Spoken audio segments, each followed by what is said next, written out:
नमस्कार, मैं फरीदा गजल और आप देख रहे हैं एक न्यूज 24। बता दें कि बिहार की राजनीति में एक बार फिर बड़ा उलटफेर होता दिख रहा है, जहां विकासशील इंसान पार्टी वीआईपी के प्रमुख और खुद को सन ऑफ मल्ला कहने वाले मुकेश सहनी की भारतीय जनता पार्टी यानी भाजपा में वापसी की चर्चाएं तेज हो गई हैं। यह बहसी महज एक राजनीतिक जोर नहीं, बल्कि 2025 के विधानसभा चुनाव से पहले बड़ा सामाजिक और जातिगत समीकरण बन सकती है। सूत्रों के अनुसार भाजपा और सहनी के बीच गुपचुप बैठकों का सिलसिला लंबे समय से चल रहा था, जो अब निर्णायक मोड़ पर पहुंच गया है। भाजपा ने सहनी को एनडीए में फिर से शामिल करने के लिए 8 से 10 विधानसभा सीटें देने का प्रस्ताव दिया है। साथ ही राज्यसभा की सीटें या केंद्र में मंत्री पद का भी ऑफर हो सकता है। यह डील इसलिए भी अहम है क्योंकि मल्ला समुदाय, जिसे निषाद भी कहा जाता है, बिहार में एक बड़ा वोट बैंक है और मुकेश सहनी इस समुदाय के एकमात्र बड़े नेता के रूप में उभरे हैं। भाजपा की कोशिश है कि इस समुदाय को अपने पक्ष में लाकर महागठबंधन, खासकर राजद और तेजस्वी यादव को कमजोर किया जाए। मुकेश सहनी पहले भी 2020 में भाजपा के साथ मिलकर चुनाव लड़े थे और उनकी पार्टी ने 4 सीटें जीती थी, लेकिन बाद में उनके रिश्ते बिगड़ गए और उन्होंने पाला बदलते हुए राजद का साथ पकड़ लिया। हालांकि राजद में रहते हुए भी सहनी खुद को अनदेखा महसूस कर रहे थे। उन्हें लगता था कि महागठबंधन में उनकी पार्टी को वह सम्मान और राजनीतिक हिस्सेदारी नहीं मिल रही है जिसकी वे अपेक्षा रखते हैं।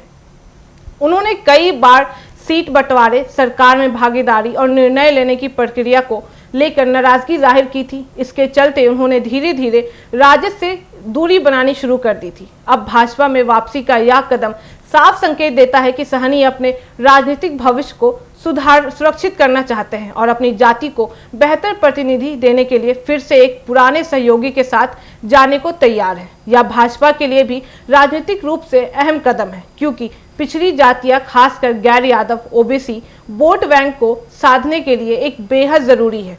सहनी की एंट्री से भाजपा को न केवल सामाजिक आधार मिलेगा, बल्कि महागठबंधन की एकता पर भी सीधा हमला होगा। वहीं तेजस्वी यादव के लिए यह एक बड़ी चुनौती होगी, क्योंकि उन्होंने सहनी को साथ लेकर सामाजिक न्याय की राजनीति को विस्तार देने की कोशिश की थी। अब सहनी की वापसी से उनके नेतृत्व और गठबंधन की मजबूती पर सवाल उठ सकते हैं। कुछ राजनीतिक नेताओं का मानना है कि भाजपा सहनी को लेकर सिर्फ राजनीतिक नहीं कर रहे हैं, बल्कि जमीन पर वोटों के स्तर पर बड़ा दांव खेल सकते हैं।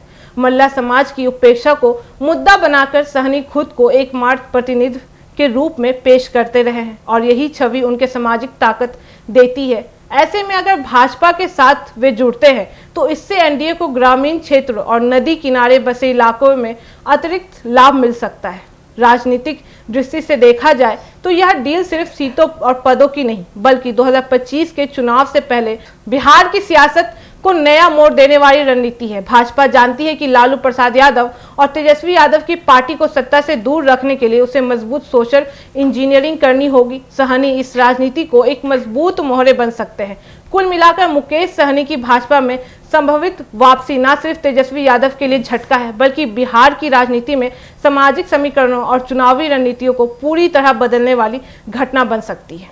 अब यह देखना होगा कि यह डील कब औपचारिक होती है और इसका राजनीतिक प्रस्ताव कैसे दिखता है, लेकिन इतना तो तय है कि सहनी की इस घर वापसी से बिहार की सियासी गाड़ी एक बार फिर से करवट लेने वाली है। बाकी आपके इस मामले पे क्या राय है, हमें कमेंट करके जरूर बताएं और ऐसी तमाम खबरों के लिए देखते रहे एक न्यूज़ 24। हर खबर सबसे पहले, सबसे सटीक। वीडियो को लाइक करें, शेयर करें और चैनल को सब्सक्राइब करना ना भूलें। धन्यवाद।